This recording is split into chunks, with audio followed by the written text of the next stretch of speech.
ನಮಸ್ತೆ ಎಲ್ಲರಿಗೂ, welcome back to our channel.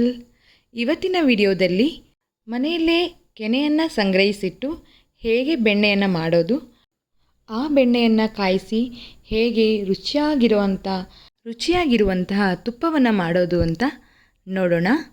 ಈ ವಿಡಿಯೋನ ಸಬ್ಸ್ಕ್ರೈಬ್ ಮಾಡದೆ ನೀವು ನೋಡ್ತಾ ಇದ್ದರೆ ಮೊದಲು ಸಬ್ಸ್ಕ್ರೈಬ್ ಮಾಡ್ಕೊಳ್ಳಿ, ಹಾಗೆ ಲೈಕ್ ಮಾಡಿ, ಶೇರ್ ಮಾಡಿ. ದಿನ ನಾವು ತಗೊಳ್ಳೋ ಹಾಲನ್ನು ಕಾಯಿಸಿ 1 ಗಂಟೆಗಳ ಕಾಲ ಫ್ರಿಜ್ಜಲ್ಲಿ ಇಟ್ಟರೆ ಮೇಲೆ ದಪ್ಪಗೆ ಕೆನೆ ಕಟ್ಕೊಳ್ಳುತ್ತೆ.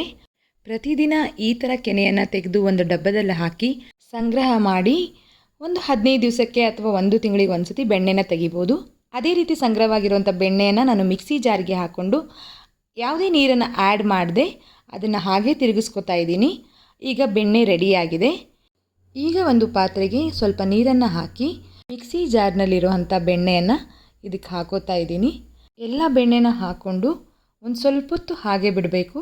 ನಾನು 1 ಅವರ್ ಆದಮೇಲೆ ಅದನ್ನು ಚೆನ್ನಾಗಿ 3-4 ಸತಿ ತೊಳಿಬೇಕು. ಅದರಲ್ಲಿ ಯಾವುದೇ ಮಜ್ಜಿಗೆ ಅಂಶ ಇರಬಾರ್ದು. ಚೆನ್ನಾಗಿ ತೊಳೆದ ಮೇಲೆ ಇದನ್ನು ಒಂದು ಡಬ್ಬದಲ್ಲಿ ಹಾಕಿ ತೆಗೆದಿಟ್ಕೋಬಹುದು. ಬೆಣ್ಣೆನ ಯೂಸ್ ಮಾಡ್ತೀರಾ ಅಂದರೆ ಹೀಗೆ ಯೂಸ್ ಮಾಡ್ಬೋದು. ನಾವು ಕೆನೆನ ಫ್ರೀಝರಲ್ಲಿ ಇಟ್ಟಿರೋದ್ರಿಂದ ನಾಳೆ ಬೆಣ್ಣೆ ಮಾಡ್ತೀವಿ ಅಂತ ಅಂದರೆ ಇವತ್ತು ರಾತ್ರಿ ಕೆನೆನ ತೆಗೆದು ಹೊರಗಡೆ ಇಡಬೇಕು. ಆವಾಗ ಕೆನೆ ಎಲ್ಲ ಸ್ವಲ್ಪ ಸಾಫ್ಟ್ ಆಗುತ್ತೆ, ಬೆಣ್ಣೆ ಬೇಗ ಬರುತ್ತೆ. ದಿನಕ್ಕೆ ಅರ್ಧ ಲೀಟ್ರ್ ಹಾಲು ತಗೋತೀವಿ ಅಂದರೆ 1 ತಿಂಗಳಿಗೆ 1 ಲೀಟ್ರ್ ಆಗೋಷ್ಟು ಕೆನೆ ಒಟ್ಟಾಗುತ್ತೆ. ಆ ಕೆನೆಯಲ್ಲಿ ನಾವು 3/4 kg ಆಗೋಷ್ಟು ಬೆಣ್ಣೆಯನ್ನು ತೆಗಿಬಹುದು. ನೀವು ವಿಡಿಯೋದಲ್ಲಿ ನೋಡ್ತಾ ಇರೋದು 1 ತಿಂಗಳಿಗೆ ನಾನು ಸಂಗ್ರಹಿಸಿರುವಂಥ ಕೆನೆಯಿಂದ ತೆಗೆದಿರೋವಂಥ ಬೆಣ್ಣೆ. ಈಗ ಈ ಬೆಣ್ಣೆಯಿಂದ ತುಪ್ಪವನ್ನು ಹೇಗೆ ಮಾಡೋದು ಅಂತ ನೋಡೋಣ. ಈ ವಿಡಿಯೋನ ಸ್ಕಿಪ್ ಮಾಡದೆ ಪೂರ್ತಿ ನೋಡಿ. ತುಪ್ಪ ಕಾಯಿಸೋದಕ್ಕೆ ನಾನಿಲ್ಲಿ 2 ವೀಳ್ಯದೆಲೆನ ತೊಗೊಂಡಿದ್ದೀನಿ. ದೊಡ್ಡದಿದ್ದರೆ ಒಂದೇ ತೊಗೊಳ್ಳಿ. ಹಾಗೆ ಸ್ವಲ್ಪ ಉಪ್ಪು, ಒಂದು 10-15 ಕಾಳು ಮೆಂತ್ಯದ ಕಾಳು. ಮೆಂತ್ಯನ ಹುರ್ಕೊಳ್ಳೋಣ. ಯಾವುದೇ ಎಣ್ಣೆನ ಹಾಕಲ್ಲ ನಾವಿಲ್ಲಿ. ಬರೀ ಮೆಂತ್ಯದ ಕಾಳುಗಳನ್ನು ಡ್ರೈ ರೋಸ್ಟ್ ಮಾಡ್ಕೊಳ್ಳೋಣ. ಅದು ಘಮ ಬರೋವರೆಗೂ ಚೆನ್ನಾಗಿ ಹುರ್ಕೊಳ್ಳಿ ಇದನ್ನು. ಈಗ ತುಪ್ಪ ಕಾಯಿಸೋದಕ್ಕೆ ದಪ್ಪ ತಳ ಇರುವಂಥ ಪಾತ್ರೆಯನ್ನು ತೊಗೊಂಡಿದ್ದೀನಿ. ಹಾಗೆ ಅಗಲವಾಗಿರೋ ಪಾತ್ರೆಯನ್ನು ತೊಗೊಂಡಿದ್ದೀನಿ ನಾನು. ಅದಕ್ಕೆ ನಾನು ಸಂಗ್ರಹ ಮಾಡಿಟ್ಟಿರೋವಂಥ ಬೆಣ್ಣೆಯನ್ನು ಹಾಕೋತಾ ಇದ್ದೀನಿ. ಗ್ಯಾಸನ್ನು ಹೈ ಫ್ಲೇಮಲ್ಲಿ ಇಟ್ಕೊಳ್ಳಿ. ಬೆಣ್ಣೆ ಎಲ್ಲ ಕರಗಬೇಕು. ಬೇಗ ನಮ್ಮ ಚಾನಲ್ನ ಸಬ್ಸ್ಕ್ರೈಬ್ ಮಾಡ್ಕೊಳ್ಳಿ. ನೀವು ಸಬ್ಸ್ಕ್ರೈಬ್ ಮಾಡ್ಕೊಳ್ಳೋ ಅಷ್ಟೊತ್ತಿಗೆ ಬೆಣ್ಣೆ ಎಲ್ಲ ಕರಗಿರುತ್ತೆ. ಈ ರೀತಿ ಅಗಲವಾಗಿರುವಂಥ ಪಾತ್ರೆಯಲ್ಲಿ ಬೆಣ್ಣೆನ ಕಾಯಿಸೋದ್ರಿಂದ ಬೆಣ್ಣೆ ಉಕ್ಕಿ ಬರಲ್ಲ. ನೋಡಿ, ಗೋಮಾತೆಯಿಂದ ಸಿಗುವಂಥ ಹಾಲಿನಿಂದ ಇಷ್ಟೊಂದು ಉಪಯೋಗ ಇದೆ. ಹಾಲಿಂದ ಮೊಸರು, ಮೊಸರಿನಿಂದ ಮಜ್ಜಿಗೆ, ಬೆಣ್ಣೆಯಿಂದ ತುಪ್ಪ.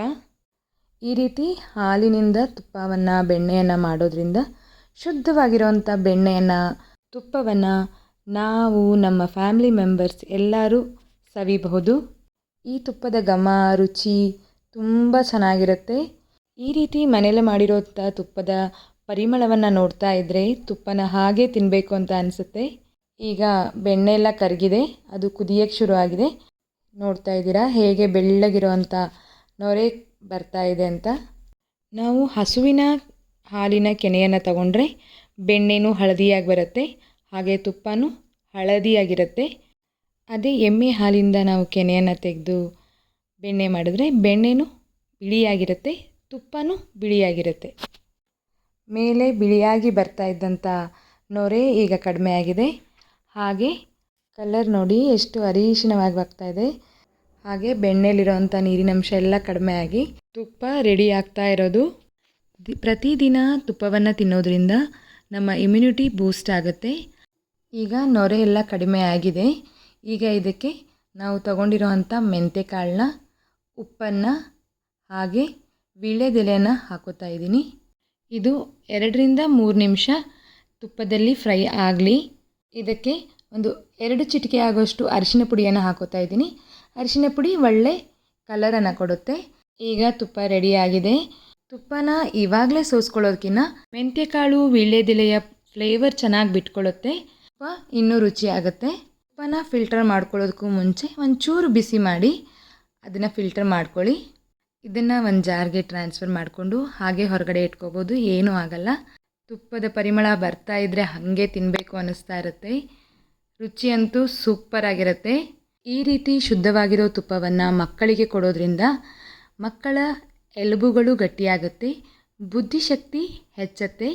ಪ್ರತಿದಿನ 2 ಸ್ಪೂನು ತುಪ್ಪವನ್ನು ತಿನ್ನಲೇಬೇಕು.